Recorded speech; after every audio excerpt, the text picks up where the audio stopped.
Hey, what is up guys? I'm Zach and you're watching Jeep Stuff. Today we're going to be talking about the speedometer gear. So basically, this is what the Jeeps and a lot of older trucks will use for speedometer gear. You go straight in the transfer case, and as you're driving, these teeth go along with the teeth inside the transfer case and count the rotations. Send to a computer, which sends it to your dashboard telling you what speed you're going. If you change your gearing inside of your axles, then you'll need to change this, or if you change the size of your wheels, which in the most case is going to be it, like somebody does a lift and then they get bigger tires, which is what I need to do. So I've driven my Jeep for a while now, thinking the speedometer was correct because I didn't really know too much about this till recently. I've done some research. When I'm driving down the road 20, I pass a speed sign and it says I'm going 20. Okay, well my speedometer is right? Go past the sign going 45. It's more like 48 is what it shows on the sign. I'm like, okay, well, it's off by a little bit. It's not that bad. But someone was talking about how it's a ratio, and so you might be going the correct speed at a lower speed and way off higher. So I got 2 different speedometer apps and drove around for a little bit until about 30 it's about normal, and then when I go to 45 I'm about going 52, and then when I'm at 50 I'm usually about actually going 60. So I definitely want to change this. Luckily I haven't got any tickets. But this needs swapped. So there's a lot of charts online. You basically find out what your gear ratio is and your tire size, go across and down to the middle, and then it'll tell you what size tooth you need. So here you can see that is a 32 because there's a 32 tooth.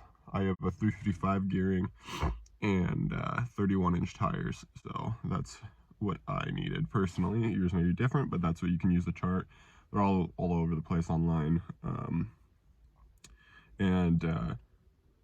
To figure out what size your tires are, if you don't already know, measure them. And your gearing, there's a couple different ways. On the diff cover, you might have a little tag. There's 3 numbers, I'll show them here on mine, where it says 355. Those 3 numbers are telling me that I have 355 gears. So now I know I have that, and then next to the tires I can get this information. A lot of time those tags go missing from getting differential services and stuff over the years. So it's good to find out another way your manual may know. You can also call Chrysler, Dodge, Jeep, Ram with your VIN number and get the gear ratio that you have, or you can, I'm due for a diff service, pop it open and figure it out that way. But I lucked out that mine still had the tag, so we're gonna go ahead and throw this one in. So yeah. Alright, so here is your speedometer gear. You're going, do you have an electrical connection? Just gonna pull that guy right off. And then you got a 13mm bolt here, and take this one fully out.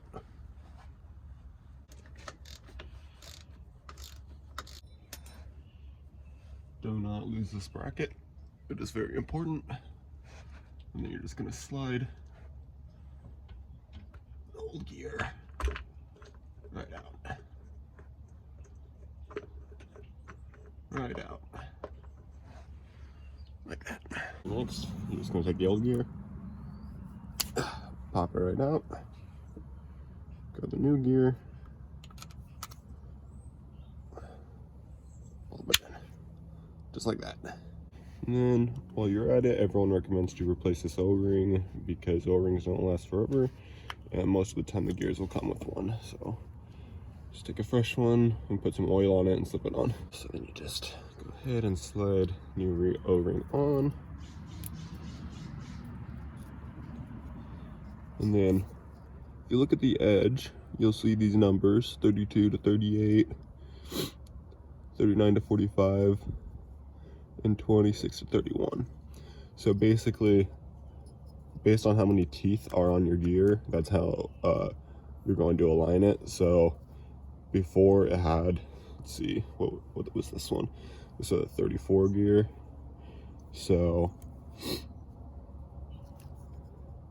that had this one facing the ground, and because this is a 32 gear, this one is 32 through 38, so I don't even have to change the orientation. This one's just going to still be towards the ground. So yeah, whichever, you know, if yours has more teeth, then you'd put it, you know, at a higher number with that, because this will spin 160 degrees, and then you just line the bracket up in these two marks. So mine's at 32, so this will be facing the ground like so.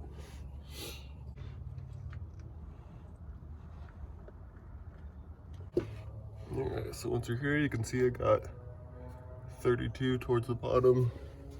Then you're just gonna get your bracket and make sure you got it lined up so that the screw will go in. So like that. Right there. Like so. And tighten it down.